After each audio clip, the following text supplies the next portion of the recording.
But Hello. Hello. So we're here at Uşak Short Film Festival 2020. We're going to talk about a very, very strong and beautifully crafted documentary, Natura Urbana, Brahen of Berlin. And I want to first say this: we are going through tough times, but we believe as a team that any toughness also teaches some things, gives us some lights to maybe to make some things better. And we kind of thought that maybe this online festival this year, being online, is a very ecologically friendly thing. And because of climate change and everything, we always say we should travel less and this and that, but we don't really apply it much. And we kind of even said it in the news, so it's like a promise we will have to maybe keep to make it maybe 1 year online. And also, again, to coincide with our team's perspective in the world, and very, very much loving Mother Nature. So we're honored to have Matthew and his team's documentary as our special screening this year. And thanks so much for accepting our invite and letting us screen your work. I will probably start with my cinema friends question, because I'm a wildlife biologist and a writer, and Ms. Deniz is going to talk about and say the biggest genre of art in a way. So maybe we take the cinema question out so we don't forget it. So the question of my team is, usually when we see documentary, which I agree, because being a biologist, I see a lot of documentaries, and they're mostly like news and passing on info, and also maybe like visual lectures. And your Natura Urbana is very strong in that sense, because it goes beyond it in our. And so we want to ask you, how do you see Natura Urbana in this genre, documentary, and is there any influences you have in this genre? Yeah, that's a very interesting question. I'm also interested in film from the perspective as a film critic, because I write essays about film as well as making film. And I'm very aware with the documentary form that there are grey areas, if you like, between fiction and non-fiction, and there's no such thing as a pure documentary form. There's always a creative or editorial process in presenting materials, in constructing a narrative, in terms of attempting to reach specific audiences. But when I think about maybe some of the influences that have really influenced my own sense of the cinematic form or documentary form, I think the British film director Andrea Arnold interests me, because she's depicted some of these marginal spaces, but also she has an interest in these very small botanical or entomological details, and also in some cases a very slow or reflective pacing of the representation of landscape or nature. So these elements are obviously of great interest to me. I'm also aware, I have to say, of a certain tension in the sense that I like some of the neo-romanticist depictions of marginal spaces, wastelands, Tarkovsky and people like that. But I know that there are certain problems with an overly aesthetic representation. And I think for me, one of the interesting tensions in the film is, how do you handle the aesthetic aspects to these fascinating spaces, but also be aware of some of the social, political, and historical strands that actually lie behind particular kinds of landscapes or cultural landscapes. Thank you for your answer. Sorry, we might not be able to follow up from the answers because of time. So maybe now Ms. Deniz can ask her question. Thank you. Very, Thank you very very much, nice. Gönüm. Matthew, it's a great pleasure to meet you, and thank you to accept for this panel discussion. So I want to actually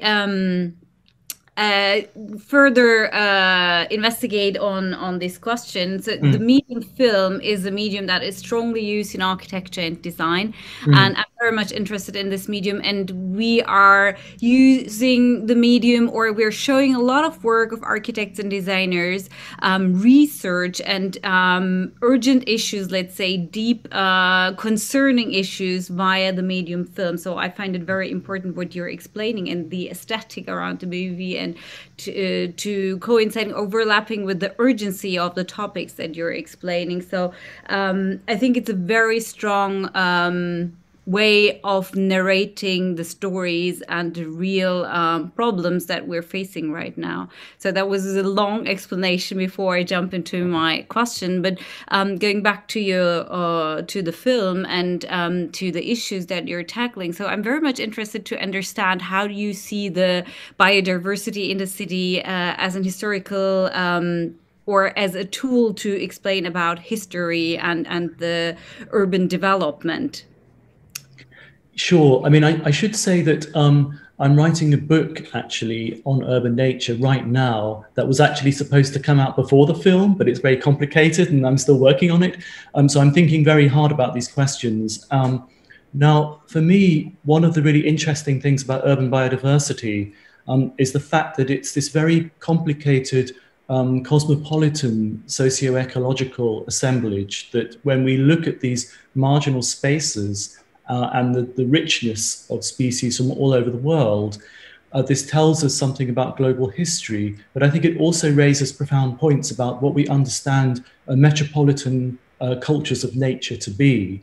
And one of the interesting things for me in the film was that these novel natures, novel ecological assemblages actually became a critique, if you like, of some of the established approaches to ecology, or what's called vegetation sociology, and some of these so-called nativist idioms in relation to landscape and landscape design.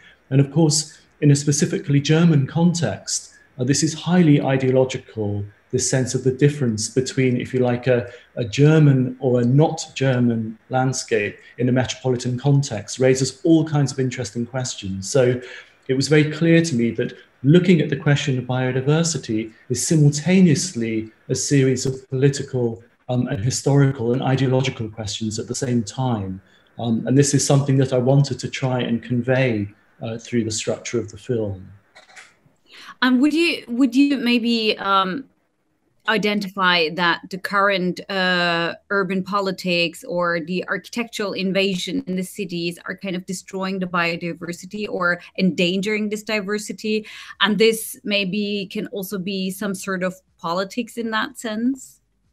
Well, it's a very interesting point, because on the one hand, you have these new genres of landscape design, which actually incorporate some of the aesthetics of these Braken or wastelands into very sophisticated park design, like Park Angleisdreieck that we feature in the film.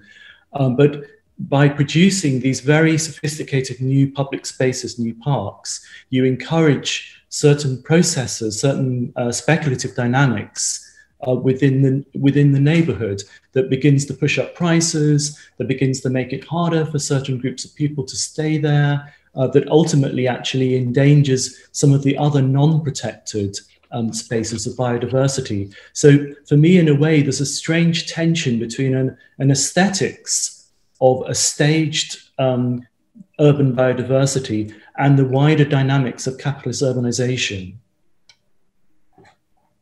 I really like the term staged biodiversity or biodynamics, and you using this term in the film urban metabolism, which I really find interesting. So that would be my last question for now, and then I give the floor to Özgür again.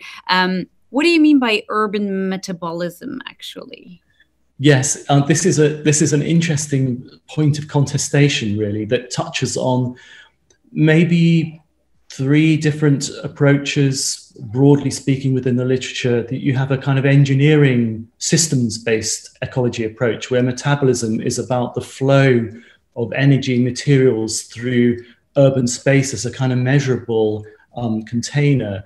And then you have another strand, which is perhaps closer to my own work, of thinking about urban metabolism as the complex infrastructures that enable everyday life, particularly water infrastructure, but also other infrastructures, so that the city becomes a kind of complicated technological apparatus that allows modernity to flourish. And there's also a third, I think, very interesting strand, which is the neo-Marxian take on what's called metabolic rift and the idea of irreversible environmental change. And that, I think, also links with the question of biodiversity, because if we are talking about, for example, mass invertebrate decline, mass species extinction at different spatial scales, then these are irreversible environmental changes, which links back to the original 19th century critique of capitalist agriculture that Marx elaborated on. So for me, then, three main kinds of metabolism, if you like, or urban metabolism. The first, I don't really agree with particularly. The second, I'm quite drawn to. And the third, I think, is really quite interesting. And I'm thinking about that quite intensely. Thank you very much. Özgür, maybe I'll leave the floor to you for a while. Okay, thank you. Maybe I start how I see your documentary as a wildlife biologist and a writer. For me, science seems to need bridges between science and public. Most scientists are too busy. Some don't really enjoy too much maybe change of this language, because it really requires a work on language, even if it's just popular article. But in the end, I really do appreciate it, especially in these times that there's very much pressuring habitat loss and all these issues that needs wider audiences to embrace so that they can fight. Like this lady, I'm so sorry, I forgot her name, when she says, I hope people continue to fight for this land. So if you want to make masses of people to fight, then we need to first tell them what's going on. So in that sort of a bridge, you are kind of a bridge in this documentary, because you are the narrator, and plus you come from both science and filmmaking. And also, I think the story, which also surely hit me, because it is strangely, in the world, some things already happened in the West and we lagged behind, but there's some things that we're catching as well, like this intense construction era, in a way, even in our tiny little spaces within the cities are disappearing, and also non-character places, residents, and also as if little bit insult to human and interaction with wildlife. Residences also make their commercials saying you'll be close to this sea, you'll be seeing these squirrels and stuff, but actually they'll be coming onto a land that they're destructing. And so in that sense, it was also very timely for my country as well, which is good, like it catches it there. And one more thing I'm going to say, for me, it's also the public space and wildlife connection as a possible in a public space was very important, because there is this kind of a fashion thing in Turkey now that many people who are rich enough, they retire, leave the big cities, and they start advertising their lifestyle. I'm sorry, but I really sometimes feel not good about that, because not everybody can do what they do. They buy land, they just construct their different houses, and they start doing this gardenings, and they buy chicken and stuff. And then there's this poor people can't do it. And so this public space in that respect within the cities is very important. That wildlife is in the cities as a knowledge is so important, because not everybody knows it. They don't even know how to look and see a bird so I really liked your documentary also for that. Maybe even if it wasn't a good documentary, I could have, what I'm trying to say. It's so very urgent topic. because I want people to feel hope and happiness, just like you also say. We have wildlife everywhere. We have it. We just need people like you to tell. So from here, because I think we might be time constraint later, my question would be, now I'll jump into this kids a little bit, where we all start our interactions with our surroundings. And in Turkey, I see duality sometimes in the kids, how they interact with wildlife. Like rural areas, they still play with mud, and they still collect, and they touch. They're not like, don't touch, don't disturb, don't pick up this. They feel it. Maybe they don't know species, but they're in a different way of interacting with wildlife, which I really think very important. I lived my childhood like that. And there's sometimes I see these kids from city. I know their parents are thinking in a nice way. They just want their kids to know about wildlife, want to know about extinction in a young age. But sometimes I see them so busy and so structured. And your spontaneous nature just is like kids to me. They need to be spontaneous. They don't like your accidental garden. When you say there needs to be something accidental in wildlife interaction, you can't always put info in there. So is there anything like that in Berlin or New York, where you, I think, lived for a while?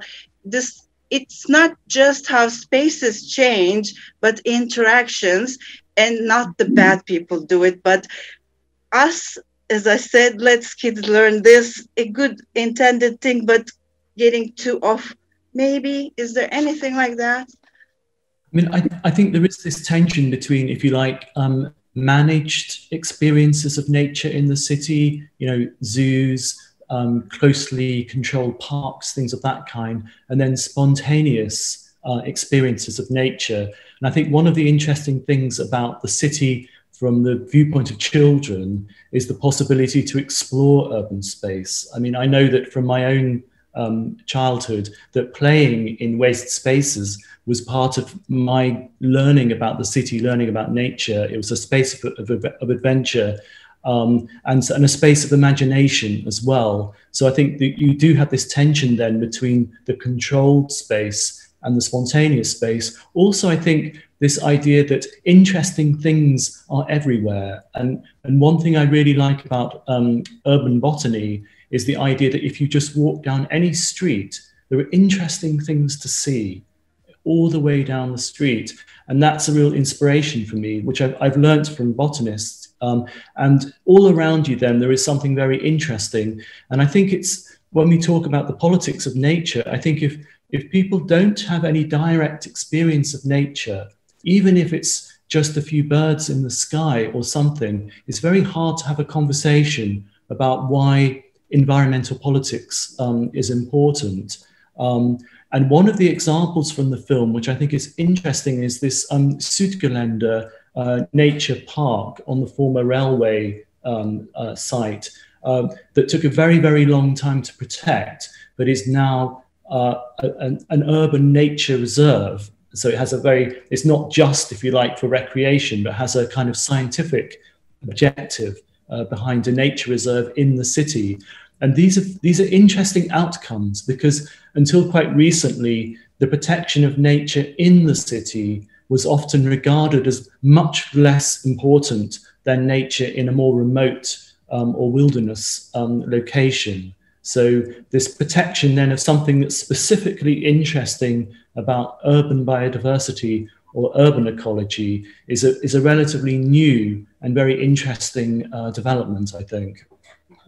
Well, I actually tried a little bit to find somebody who studies urban ecology in Turkey. I just wanted to say it here, but some things, not to it doesn't matter now how it happened to be like that, but I failed in a way. So I'm so sorry in that sense. I must say that we tried, but I am the way that I also embrace in my recent years. Maybe I can just quickly say here, my husband is an Alaskan. I lived like 7 years in Alaska, and then all the same day I can see a deer and whale and bear and mammals, big home ranges and everything. When I came back to Turkey, I had a little difficulty not feeling sad. I'm going to miss the whales. And then I was fortunate enough that I was, as a wildlife biologist, interested in birds and whales, but never so much in plants, in the real sense, and the butterflies and bugs.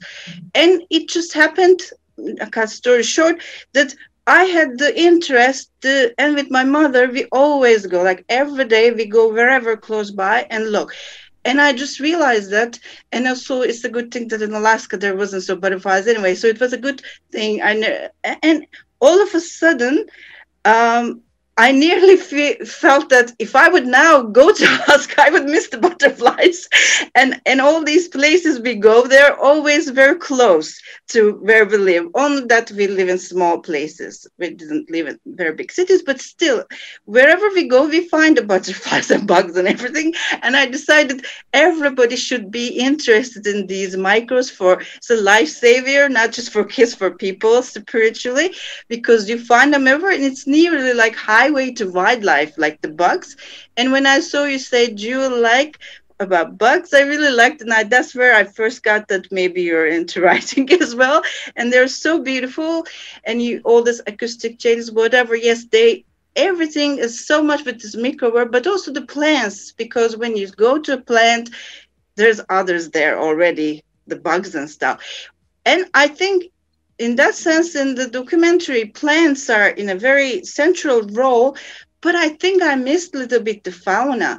They are there, very beautiful, but like the talk-wise, like, because our dear friend Zeynep Sonat, through whom we got introduced to her documentary, always would tell us in Berlin she sees foxes and stuff and everything. I think I could have liked it if there was more fauna. What, like insecticide? Is that a problem in parking? Are they spraying a lot, or insect hotels or some things?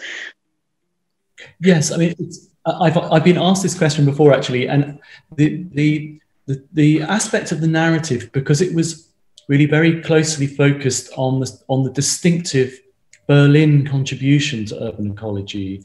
It has been very much framed around urban botany and the Technical University. They did have one or two scientists working on things like spiders and invertebrates and so on, but the main focus in Berlin was botany.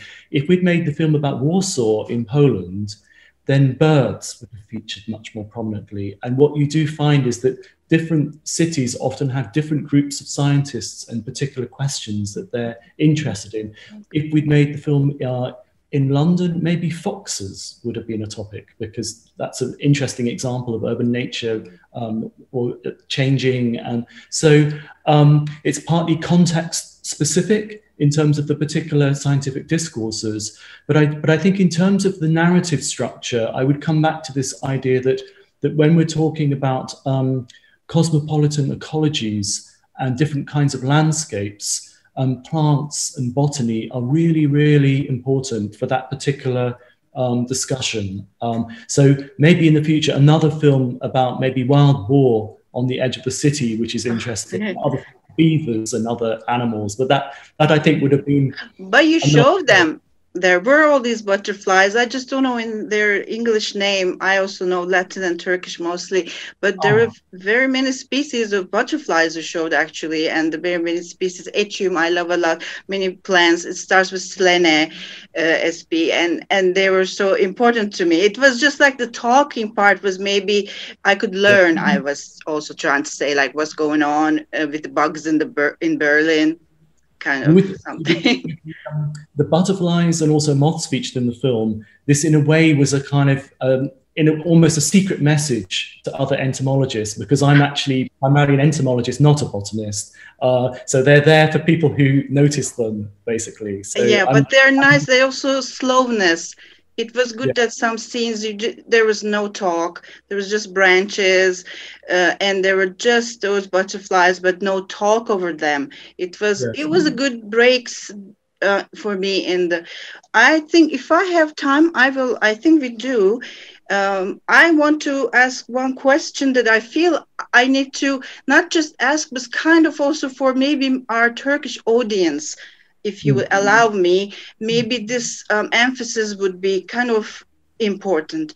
I understand in the documentary where all this talk about the invasive species, and I understand because there's sometimes scientists are very rigidly talking about how because surely it's one of the reasons of extinctions and stuff, invasive species, and the thing I didn't kind of catch is maybe your audience who are from science would not need an explanation why there's a worry about invasive species. By the way, I'm talking about scientific biodiversity wise, or else culturally you really explained it very nicely. But because of time, I'm not going in there. I really like that culturally, yes. You know, when they come from all the wool ships and stuff these are very important stories. These are strong. I'm talking about the biodiversity risk, the alien species thing, because even generally people sometimes don't understand us when we talk to them. If there's an invasive species, don't plant that in your garden. Instead, plant this one. Sometimes they don't understand everybody, like, and especially in Turkey now, we live it in a big situation with the stray dogs and the street cats and dogs, and their affecting wildlife because, you know, birds and they eat moths, and recently a river otter I found and stuff. And sometimes we find it very difficult to explain that a cat's life is not less important than a lion's life in the life thing, but in the ecosystem and biodiversity, surely there is something about human element there. What's happening with the wildlife, and there's info, there's science. So we don't want street cats and dogs. We don't want any wildlife, how can I say? Yeah, maybe that's it. Street cats and dogs in Turkey is a problem. We have them. I don't know in London and Berlin, but many Western cities don't. And here we have a very big problem because their number is so big, and we document that they eat this birds. You know, we're a migration pathway country. Lots of weak migrant birds fall prey to them. So what happened with that part of the documentary? Like, did you do it intentionally that you didn't explain anywhere for, or is it because what? Like, really, I am curious. It's a huge topic, of course, the whole question of invasive species and so on. It's a very, very large and complex topic. I mean, in terms of plants, however, there are relatively few plants which have been demonstrated to have a problematic dynamic with other species. And sometimes these are actually native plants, can also be invasive. So it breaks down a simple native, non-native distinction in a Berlin context. I have shown the film to audiences from elsewhere in the world. For example, from Australia, there is a slightly different perspective because there have been greater ecological problems with invasive species in Australia and New Zealand. So it's partly context specific how that's presented. But the broader question, though, of invasiveness is very complicated because if you talk about, for example, stray dogs and cats, this is really an example of feral nature. We're talking about animals which for many thousands of years have had a certain kind of relationship with human societies, and then under certain situations, sometimes situations of social or political unrest or problematic transitions, you know, pets are abandoned, and there are difficulties in terms of managing aspects of urban space. So there's a complex set of relationships here. On the question of stray dogs, just an interesting illustration. In India, there is a particular issue because these dogs carry rabies, and I don't know if that's the case in Turkey, but certainly in India. And this has raised big debates about what should be done about stray dogs, very complicated political debates. But in Mumbai, there's an interesting situation because the Sanjay Gandhi National Park has a population of leopards in the park, which actually are now the main predators of stray dogs. So now there's an interesting discussion about whether people should be afraid of leopards or actually recognize that they create indirectly protection potentially from rabies or other public health questions. So it's a very complicated terrain. And in terms of the context of my own documentary, really we had some things we couldn't cover in detail. It would be another installment, effectively, to look at questions of animals in the city, I think. But I do think that you raised some very interesting questions about different kinds of urban ecologies. And I think your specific example is very interesting in terms of threats to migratory birds passing through metropolitan areas. In many cities, there are problems with hunting of migratory birds. It's very controversial in many situations.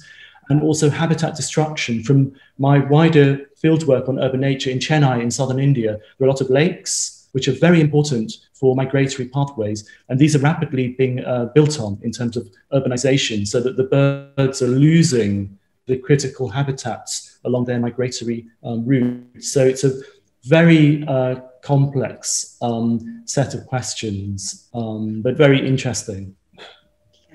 Yeah, it's like a little bit of things we say, and other people maybe can contact you later for more in-depth.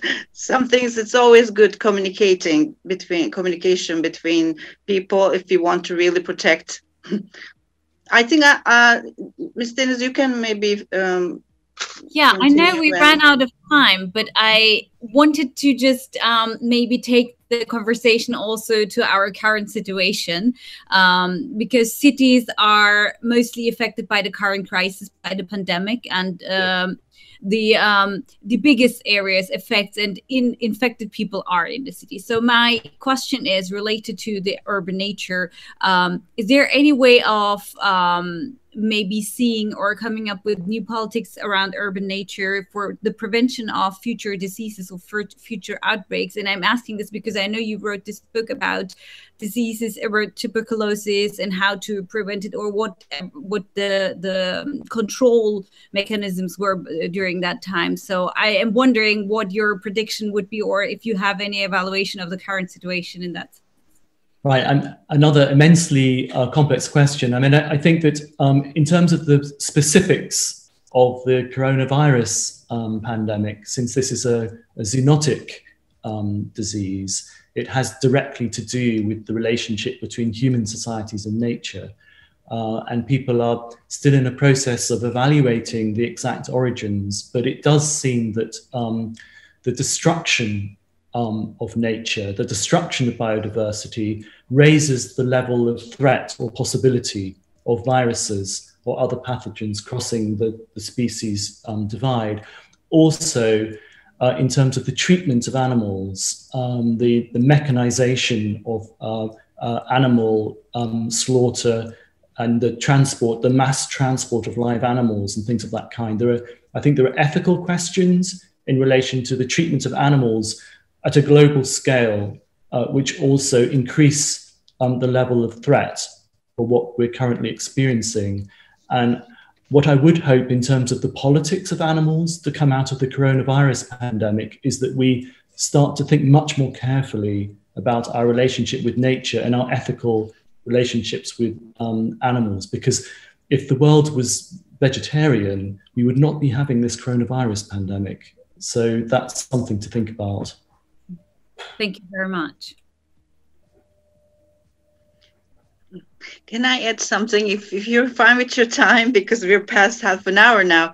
I think I just want to just kind of emphasize, you already did it with Natura Urbana, but again, maybe a little bit also with the pandemic, in my opinion, when people are in a lockdown or curfews for a couple of days, there's any lots that are empty between the apartments really present us with this nice ecological gardens and stuff. And I really witnessed it in one of these small places.